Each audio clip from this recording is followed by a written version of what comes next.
Namaste. Welcome to this session. We are considering Bhakti, Ishwar Pranidhana, and today we are going to consider the various classifications of Bhakti. We have considered few already which came in our way. Now we are trying to look at the various other classifications which describe various facets of Bhakti in various levels, Bhakti in various hierarchies, Bhakti in various modes, for various forms, etc. Towards the end of the last session, we considered that verse as to what Bhagwan is for Bhakta. Bhaktas are of various kinds. Bhaktis are of various kinds. Because the divinity itself manifests in various forms. And we considered that one verse from Bhagvad Gita, Pitaham asya jagato mata dhata pitamaha gatir bharta prabhu sakshi nivasa sharanam surut. Now this is what our life is. We have all these kinds of relations in the world. In our life as human beings, we recognize all these relationships. The subhuman world doesn't have that much of depth and that much of extent of relationships. We have Mata, Pita, Dhata, Pitamaha, Matamaha, Gati, Bharta, Prabhu, Nivasa, Sharanam, Sharan, Surut. So all this is how human life is. We have to look at the human life here. And therefore, in our concept of dharma, one individual doesn't have one dharma. There are several dharmas for one individual. That shows the distinction between the concept of religion and concept of dharma. One can believe that one has one religion, one is following one faith. You don't have many religions to one person. We don't come across this, that someone is multi-religious person.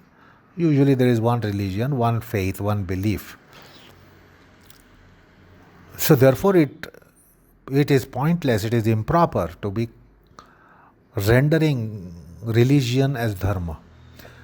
There will be many dharmas for one single individual. One single individual is somebody's father, somebody's son, somebody's mother, somebody's daughter, somebody's sister, somebody's brother, somebody's cousin, somebody's uncle, somebody's auntie, so somebody's friend, somebody's master, somebody's servant. So many relationships crop up in human life. And that's why the human life in one perspective, one dimension is very complex and complicated. Now, to make this simpler for one who is in the path of Adhyatma and Paramartha, the Bhakti becomes so important. Whether that is realm of Jnana, realm of Karma, realm of Dhyana, the Bhakti is so important in every sense of the term.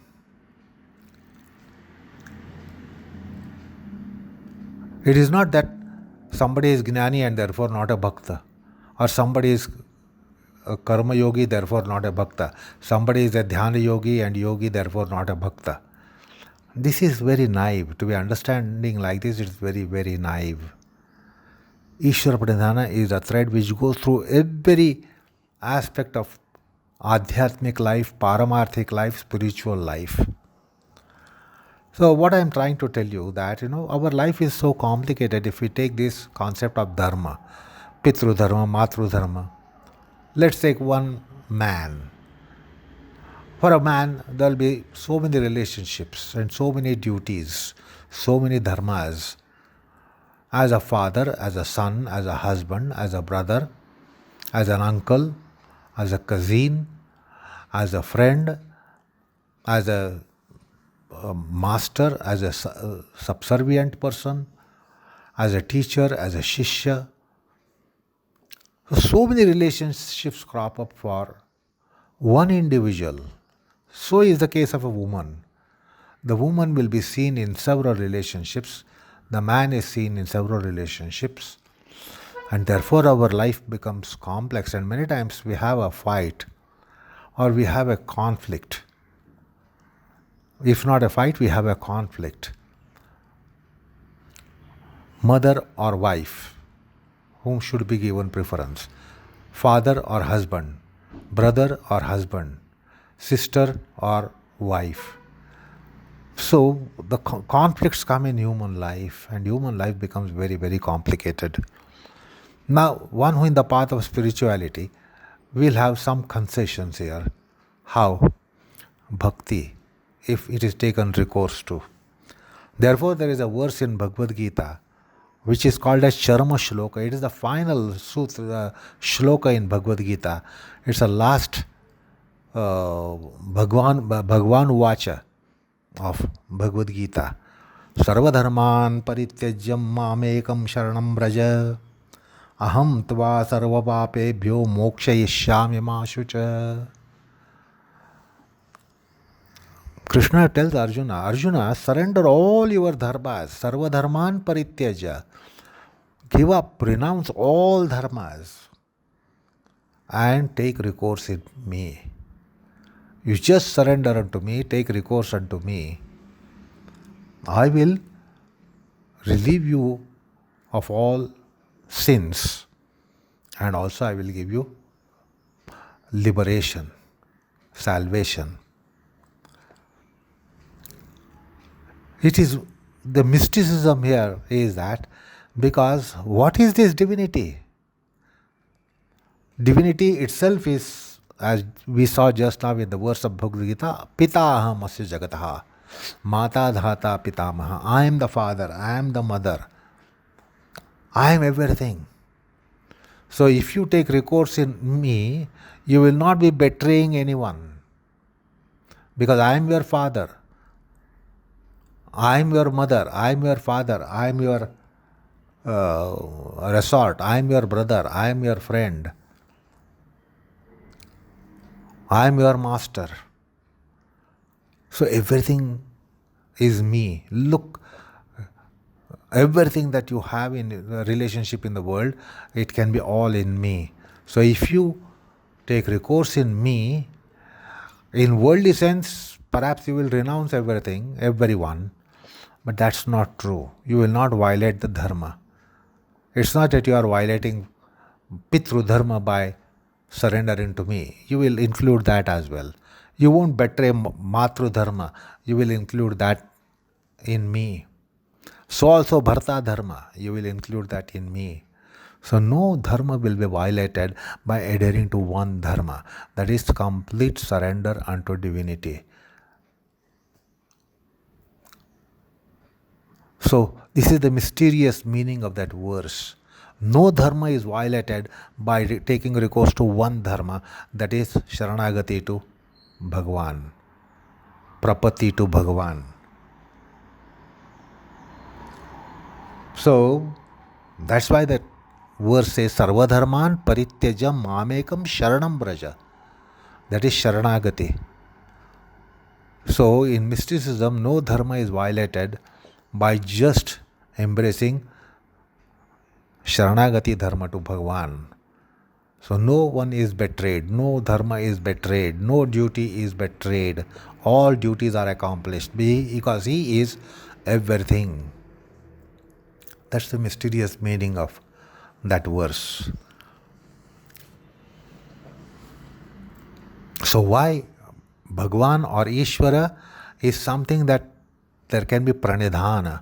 Prakarshena nidhiyate anena iti pranidhanam. Because nothing is betrayed, nothing is violated by just adhering one. Otherwise, our life is very complicated. Anyway, so now we are proceeding to understand the classifications for which we have commenced today's session. In Brihannaradiya Puranam, it mentions different kinds of bhaktis, levels of bhaktis, and it is so important to understand the concept of bhakti by this, because you will come to know the concept, the modes, the types of bhaktis, the classes of bhaktis, the levels of bhaktis. So look, it's a very, very interesting classification which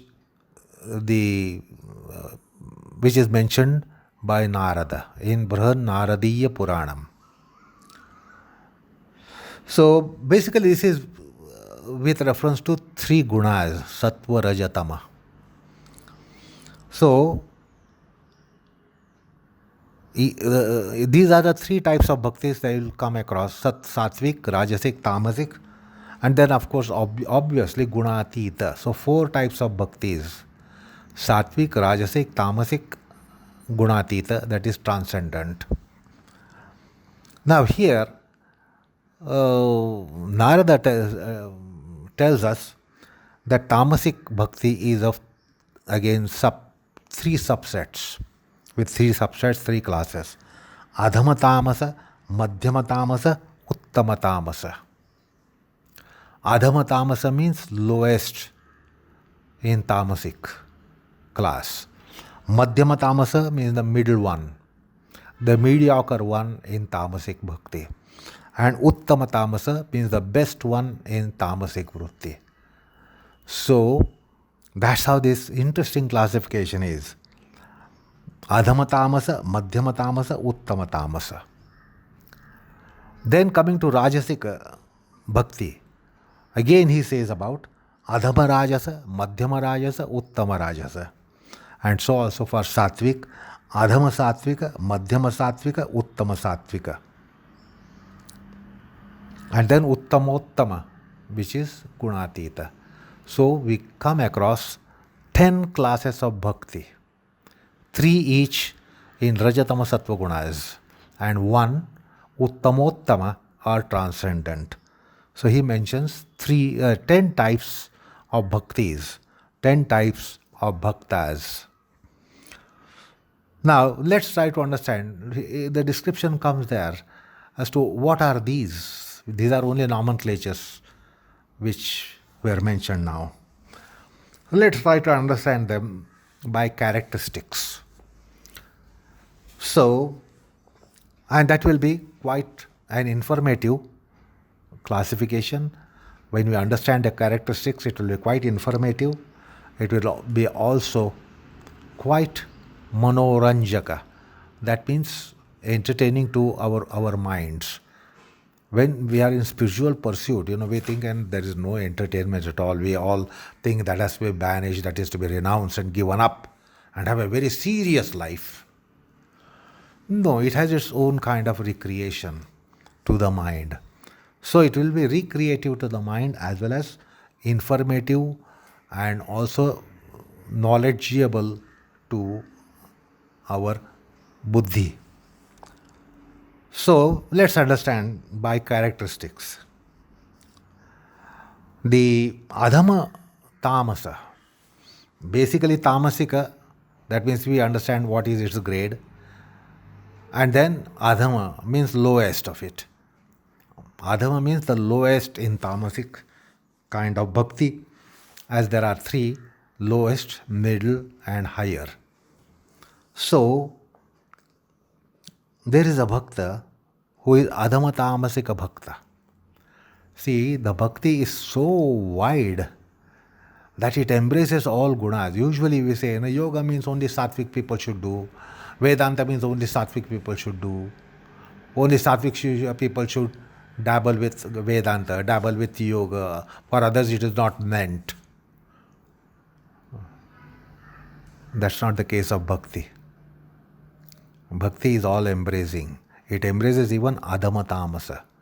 Adhama tamasa to uttama satvika to uttamottama satvika or uttamottama bhakta. So what is adhama tamasa? This is the sadistic mentality that we have in mankind. See, one is prepared for one's own doom to be dooming someone else. So this is a human tendency, human mind. That if I am doomed, no problem, I have no issue there. I want you to be doomed. I will see that you are doomed and no problem in the process if I am also doomed. This is human tendency. You come across such people. So there are some people who do the bhakti to be devastating to a foe, to an alien person. No problem if in the process oneself is also doomed. I don't want you to evolve. Even I want you to be doomed. No problem if I am doomed in the process. But I want to say that you are not evolved. This is very much there in some mankind or some psyche of the humans. And therefore, there are processes called jarana, marana, ucchatanadi, which comes in Tantra. And there is a kind of worship. They worship the devilish forces for this sake. They worship and they have bhakti, they have shraddha in those devilish forces. And this is the adhama kind of tamasa bhakti. If you look into the history of Mahabharata is an encyclopedia. What is not there in Mahabharata is said about Mahabharata. So in Mahabharata, you come across Jayadratha worshipping Shiva. Who was this Jayadratha? Jayadratha was brother-in-law of Duryodhan. Duryodhan had a sister called Dushala. He had only one sister. The Kauravas had only one sister. Her name was Dushala and her husband was Jayadratha. And Jayadratha naturally was in Kaurava influence. So he also wanted to harm Arjuna, destroy Arjuna. He wanted some power. It is not easy to be destroying Arjuna. We thought I must have some special powers, special grace to fight with Arjuna and then vanquish him. So in Mahabharata, you come across this story that he worshipped Shiva. And from Shiva, he got a boon. He took a boon, got a boon. And that boon was to destroy Arjuna, to harm Arjuna.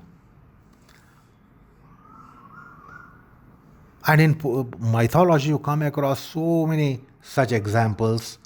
The various asuras and rakshasas, they had worshipped Brahma, they had worshipped Shiva, and had attained some boons because they wanted to have this destructive power in them. And this destructive power they wanted to use against virtuous people, noble people, the rishis, the munis, and the noble saints, sages. And then you come across that they did some bhakti, got some boons, got some weapons, and therefore they had devastating powers. Ultimately, of course, they were vanquished, but they got those powers, and that's why they were harassing noble people. To harass noble people, they wanted powers, and for their powers, they did some bhakti and win some boons from Brahma or win some boons from Shiva. So this is adhama, tamasa kind of bhakti. And you will get many examples that the asuras and rakshasas got powers from deities. So that is the adhama tamasa bhakti. Then madhyama tamasa is that there is some kind of vyabhichara, deception, betrayal. It's called vyabhichari. There is some vyabhichar in bhakti. Like having extramarital relations and developing friendship with in that relationship, and then deceiving one's own wife or one's own husband. So there is some ostentation, what is called as dhong, deception. That is madhyama tamasa. And then in Hindi you have got wonderful saying, muh mein ram, bagal mein churi. So apparently you show that you are a very virtuous person, but you are keeping your viciousness veiled.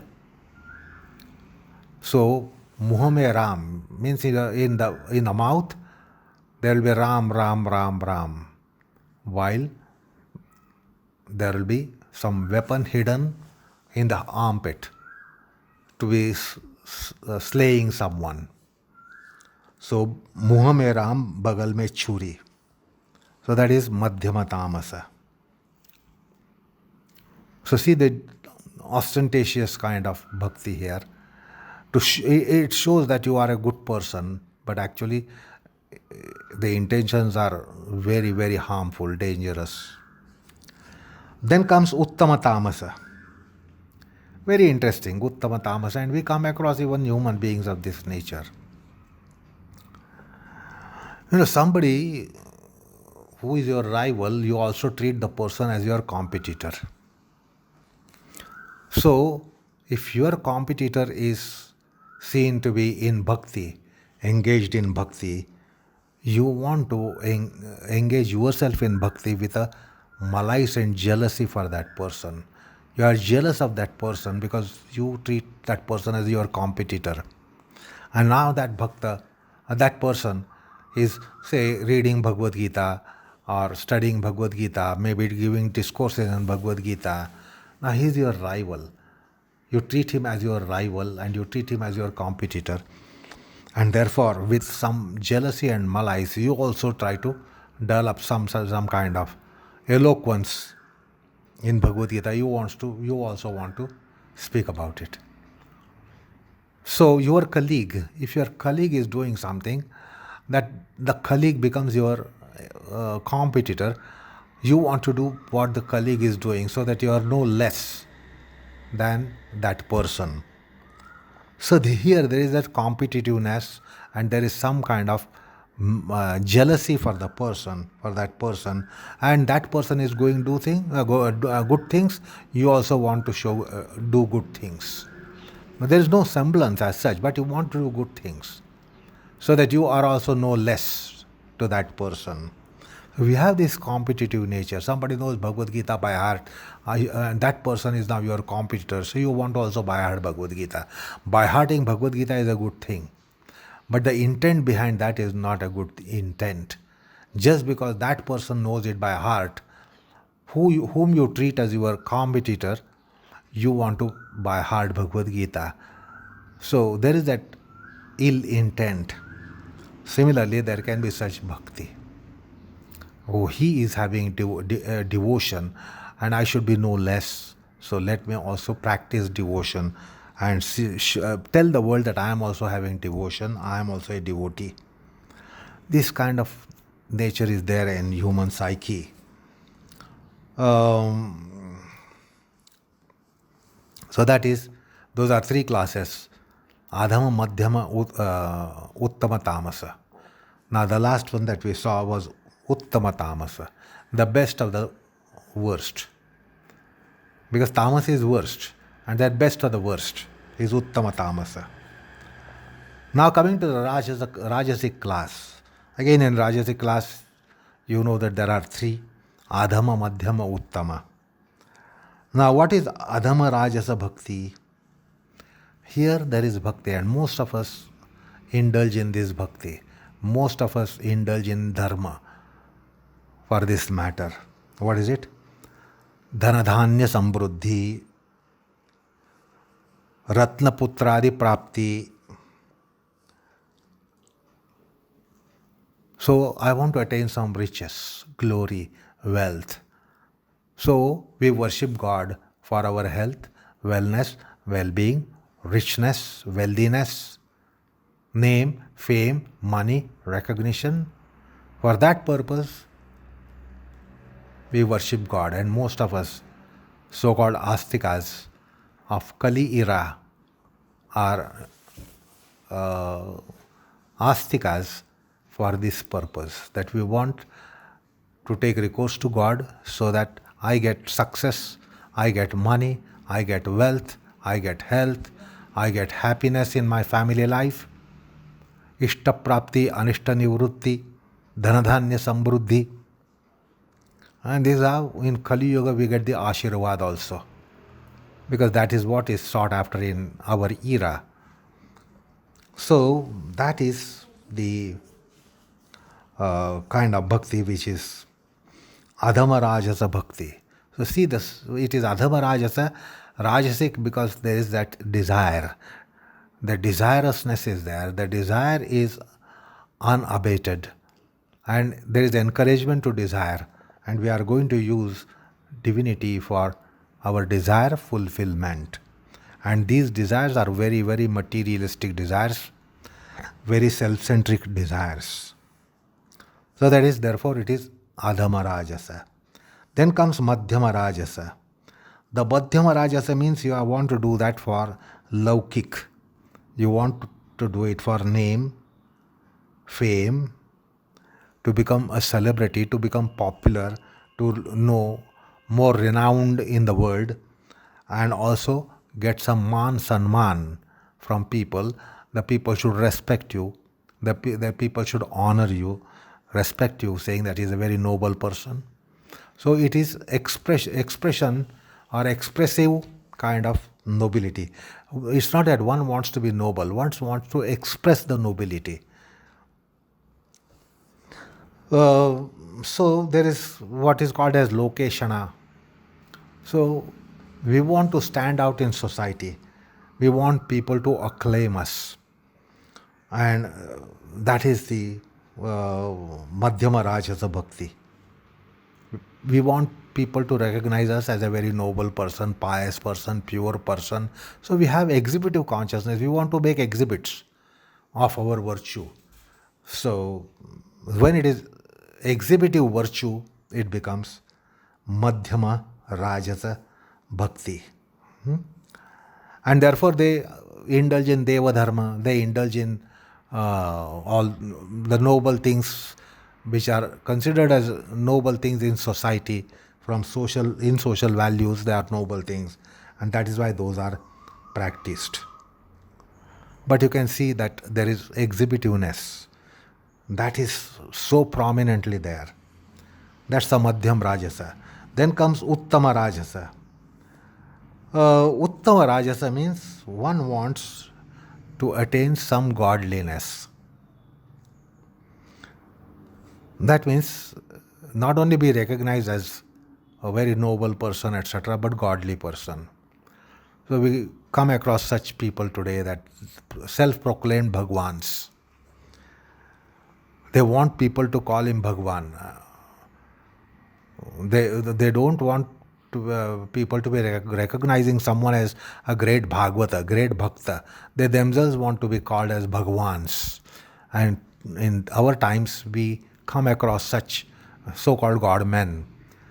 Self-proclaimed Bhagwan, or they make their sycophants spread that message all over the world that here is a Bhagwan, this is a Bhagwan. So,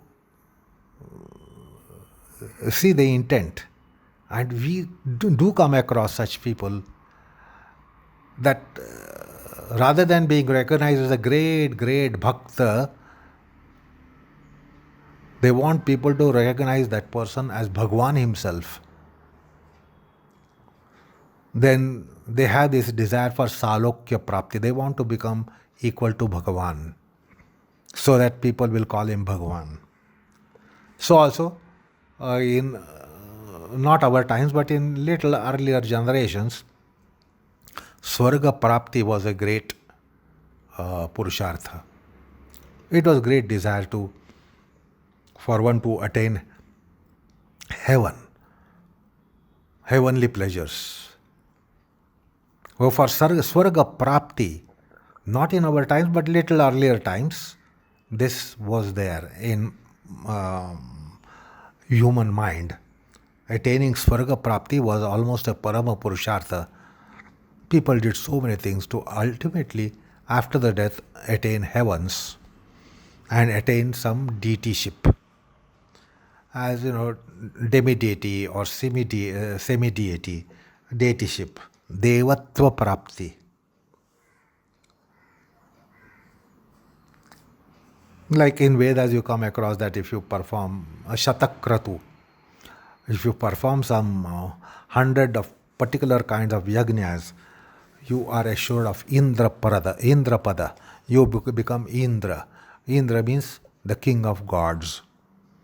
So in Vedic times, this Purushartha was there, this desire was there to become powerful like Indra. Ravan Bhasmasur did this kind of bhakti. They wanted the whole world to recognize them as almost a god, equal to God. And that's the kind of bhakti which is mentioned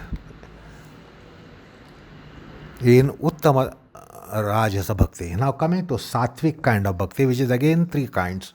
Adhama Sattvika, Madhyama Sattvika, Uttama Sattvika. So what is Adhama Sattvika? Lowest of the superior one. Adhama Sattvika means the bhakti is done with intent of papakshalana, ashuddhi kshaya, shadripu kshaya. So we are very honest intent is there.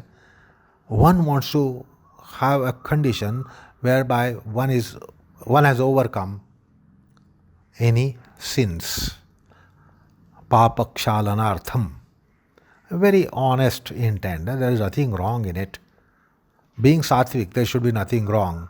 So also there is nothing wrong. So papakshalanartha, to lessen the papakshaya, the collection of sins. So he wants some redemption there. The sins to be redeemed or redeemed from sins. Ashuddhikshaya, impurities to be driven away. Now this is a very good intent, very honest intent. Then also overcome shadripus, kama, krodha, lobha, moha, mada, matsarya, these internal foes. So one wants to overcome very honestly these subjectivistic taints and dents and defects and impurity factors. So that is Adhama Sattvika. Then comes Madhyama Sattvika. In Madhyam Sattvika, one doesn't bother about one's sins, defects in oneself. Now here the bhakta will be doing Bhagvat Prityartham Bhakti. The bhakti is for very Bhagwan himself. So you can see that the nobler intent here. So it is Bhagvat Prityartha Nishkama Bhakti Anushtanam. He doesn't have these selfish desires which we saw in Sattvic of Adhama kind. I should be free from sins, I should be free from any deficiencies, I should be free from ashuddhis, I should be free from kleshas, I should be free from shadripus. See the intent here. You can see that kind of selfishness again there, but very microscopic and very noble, very adorable. You can always praiseworthy. Because any case, sattvic is praiseworthy bhakti. So even the adama sattvic is praiseworthy, but now understand here, little upgradation. Bhakti is for Bhagavad Prityartham. Nishkama bhakti. This bhakta doesn't want anything for oneself, which adama sattvic wants it for oneself. Purification to go away, etc., etc. So this is a nishkama bhakti. So you can see how this is superior. And then comes the uttama sattvika. Uttama sattvika is the bhakti which is called Bhagvad ayatta vritti. Bhagvad ayatta. That means I am completely dependent on divinity. Divinity is my last resort. Let him give what he wants to give. Let me give anything or let him not give anything. No problem. Whether to give or not to give, whether to bless or not to bless, no problem. I don't expect anything. Whether the Bhagwan embraces me or kicks me, no problem. He can even kick me. I won't have issue there. I won't have grudge there. So that is Uttama Sattvika Bhakti. Bhagavad Ayatta Vritti means you are everything to me. You are my last resort. I am going to stick to you even if you kick me. I am going to cling on to your feet. You are my Gati, you are my Bharta, you are my Prabhu, you are my Sakshi, you are my Nivasa, you are my Sharana, you are my Surud. As we saw the verse from Bhagavad Gita. So whether you accept me or reject me, I have no issue, I have no problem. I am not going to leave you. This is Uttama Sattvika Bhakti. Because you are everything to me. He has realization that he is Sarvasya Vashi, Sarvasya Ishan, Sarvasya Adhipati, Sarvasya Bija, he is Akshara, he is Avyaya. So he knows what Bhagavanta is. And therefore, he doesn't compare himself as to what am I. It is for you to decide who am I. I will not decide what I want. You decide what I should be getting. And it is your prerogative whether to grant me with those boons or not. No problem, I have no issue. So that is the Uttama Sattvika Bhava. There is that Sharana Bhav, Sharanagati. So he is a Sharanagata. I embrace you. You may reject me or accept me. That's the Sharanagati, which we'll be looking at Sharanagati at a little later stage here. Anyway, when the Sattva Guna is so profuse, this is what is the outcome of it. This is a profuse Sattva Guna. And then when the Sattva Guna further, so there is a Jnana here. You will see that there is Jnana so prominently there along with Bhakti. So that's the Uttama Sattvika. Now we come to Uttamottama.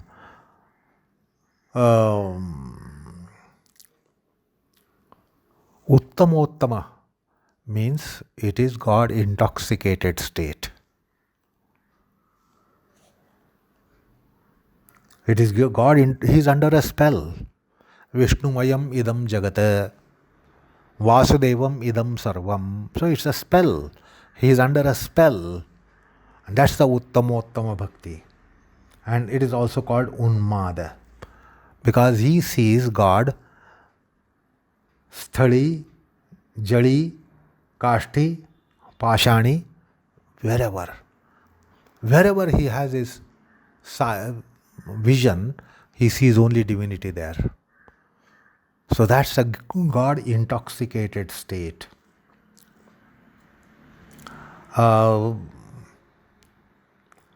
And the supreme saints have this kind of state. They see nothing else but divinity. totally subsuming, permeating everything all around. They see nothing else. Everything is seen as divinity. So now you can understand this God intoxicated state, which you perhaps will be able to know if you read life of Mira. Mira was in that God intoxicated state. She lost her own self consciousness, identity. Or Chaitanya Mahaprabhu, ecstasy. They are in ecstatic state. It's an ecstasy, it's a spell, they are under a spell. That's the Uttama Bhakti.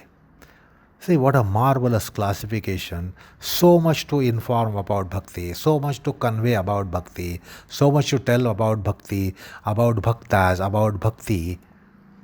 So in Naradiya Purana, there is a wonderful classification which should be pondered over. It gives a very broad perspective of psychology of Bhakti, psychology of Bhakta, and the relationship between Bhagavata and Bhagavan, the Bhakta and Bhagavan. So the more you churn this classification, the more all these things will be churned out. So it's a marvelous classification, worth pondering over it. So now here, with the last one particularly, Uttama Bhakti, when I said it is God intoxicated state, what prominently you cite is bhava. Bhava. When Patanjali also speaks about tajjapas tadartha bhavanam, bhavana, bhava, so that's the bhava. That will be exalted. As we climb up the ladder of bhakti, the bhava becomes so prominent. And that's therefore, if you recall, ragatmika bhakti, vidhi and ragatmika, gauni and ragatmika, anuraga. So this is the bhava, this is the anuraga, this is the raga. This is the wavelength in which these great bhaktas are moving. The ecstasies which are so prominently seen there, someone like Mirabai, someone like Tukaram. So their fabric of bhakti, Kabir, Tukaram, Ramdas, their fabric of bhakti is definitely outstanding. It is because of their bhava. That's called Bhagvad bhava, Bhakti bhava. And Ishwar Pranidhana gives that importance to bhava because it is Bhakti Vishesha. So point is, this bhava is so great. I recall a beautiful passage which is describing bhava. So we will look into this passage and we'll conclude the session today. And we'll consider the bhakti, continue to consider other aspects and facets of bhakti in following sessions. So today it will be ending with this wonderful passage on bhava, emotionality. Bhavena labhyate sarvam, bhavena deva darshanam, bhavena paramam jnanam, tasmat bhavavalambanam, bhavat parataram nasti trailokye siddham ichchidam, bhavehi paramam jnanam, brahmajnanam anuttamam, bhavat parataram nasti yena anugraho bhavet, bhavat anugraha prapti anugrahat mahan sukhi, bhavena labhyate sarvam bhavadhinam idam jagat, bhavam bina mahakale na siddhi jayate kvachit, bhavat parataram nasti bhavadhinam idam jagat, bhavena labhyate yoga tasmat bhavam samashrayet. So the poet here goes in ecstasy to describe bhava. Bhavena labhyate sarvam. In our path of spirituality, adhyatma, you attain everything by bhava. Bhagvad bhava, Ishwar bhakti. Bhavena labhyate sarvam. All that you need to attain in spiritual path will be attained by bhava. Bhavena deva darshanam. Deva darshanam will be only by bhava. That means to sight God, to sight divinity. It depends upon your bhava. If we are not seeing divinity around, because we lack in bhava. Because in metaphysics it is said, or mysticism it is said, Vishnumayam idam jagata, sarvam kalvidam brahma, Vasudevam sarvamiti. It is all Vasudeva. It is all Brahma. Sarvam kalvidam Brahma. All this is Brahma. Vishnumayam idam jagata. The entire creation here, this jagat is nothing but Vishnumayam. Vishnu profused. Why are we not seeing it? We don't have the bhava. If we have bhava, we will not see the rose as rose, elephant as elephant, lion as lion, man as man, monkey as monkey. We will see divinity. And therefore, bhavena deva darshanam. If you are not seeing deva, if you are not seeing God, it is not that we are stupid, it is not that we are unintelligent, it is because we lack bhava. Bhavena paramam jnanam tasmat bhavavalambanam. The supreme jnana is by bhava. Supreme jnana is not just by being studious, learning, studiously learning. Tasman bhavavalambanam. Therefore, embrace bhava, develop bhava. Develop bhava, you will get by bhava bhakti, the jnana. Whatever you want to know, you will come to know. Whatever you want to get, you will get. Bhavat parataram nasti. There is nothing superior to bhava. Nothing, absolutely nothing is greater than bhava. Nothing and absolutely nothing is superior to bhava. Trailokya siddha ichitam. In all the three words, it will fulfill your desires. Bhavehi paramam jnanam, brahma jnanam anuttabam. Bhava only gives you supreme jnana. It gives you brahma jnanam. Bhavat parataram nasti yen anugraha bhavet. The greatest grace, greatest of all graces will come out of bhava. If you have bhava, you will get the grace. And when you get anugraha, bhavat anugraha prapti, anugrahat mahan sukhi. You will get that grace, anugraha, by bhava. And once you have anugraha, once you have grace, you will have all sukham. The supreme happiness will dawn upon you. Bhavena labhyate sarvam bhavadhinam idam jagat. Everything depends upon your bhava. And everything is in this world is under the grip, grasp, mastery of bhava. The bhava is holding everything. If you have your bhava, you will be released with all those things and you will receive those. Bhavadhinam idam jagata.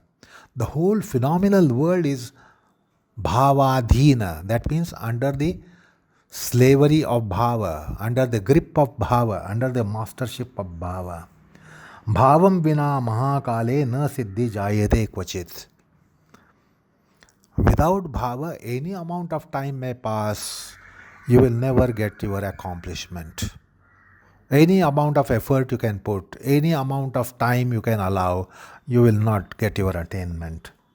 Bhavat parataram nasti bhavadhinam idam jagata. There is really nothing beyond bhava. Everything is under the command of bhava. Bhavena labhyate yoga.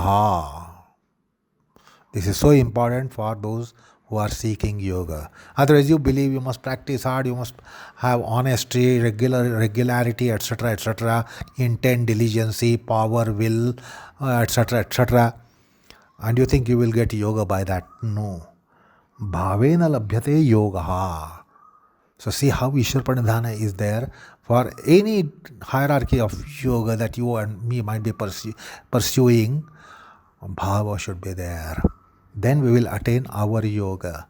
Any yoga is attained by bhava. Higher to our yoga will be attained by bhava. Higher to that yoga will be again attained by bhava. The supreme yoga too will be attained by bhava. Tasmat bhavam samashrayet. Therefore, take recourse to bhava. Take recourse to this emotionality required in bhakti. And that is why, as I said, even Patanjali says, Onkara japa, pranava japa, tad japas tadartha bhavanam. So there is so much purport of bhava, bhavana behind Patanjali's mention. Nobody really scans tadartha bhavana, tad japas tadartha bhavanam.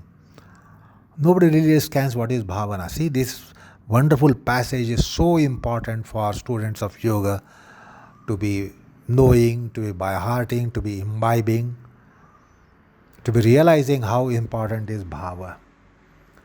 So,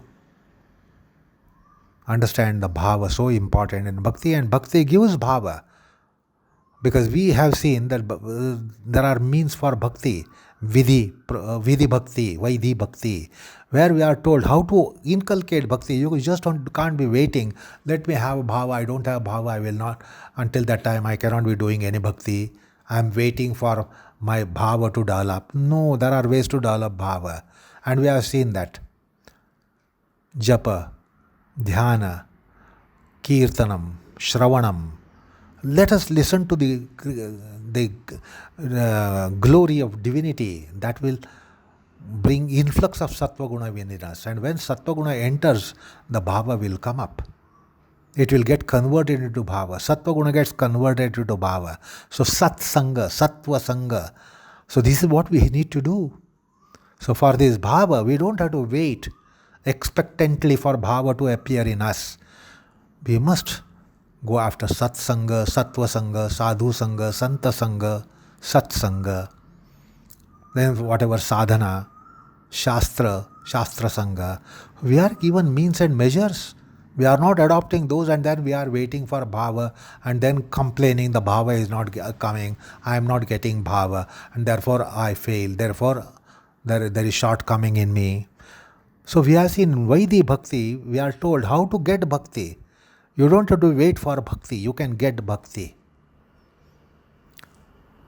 And that's why the Vaidhi Bhakti has come there. Vidhi for bhakti has come there, which is primarily having purport of sattva sangha, sat sangha, sattva sangha, sadhu sangha, santa sangha, sadhana sangha, shastra sangha. So we can earn the bhakti, we can get the bhakti, we can develop the bhakti within by all these measures. That's why the Vaidhi Bhakti is so important. Otherwise, you would be just waiting for bhava to dawn upon us on some blue moon day, and by that time our life will also end. No, that's not the way to go in Adhyatma. Anyway, so we were considering the types of bhakti, and we saw a few very interesting classifications. Still, there are more classifications to be looked into in our enormous parampara, Jnana parampara, Bhakti parampara, Sampradaya parampara, Adhyatma parampara. So there is enormous classification still available, and we will be looking into those so that we will be understanding the Bhakti in perspective. So enough for the time being. We will continue on types of Bhakti in our next session. So namaskar all of you.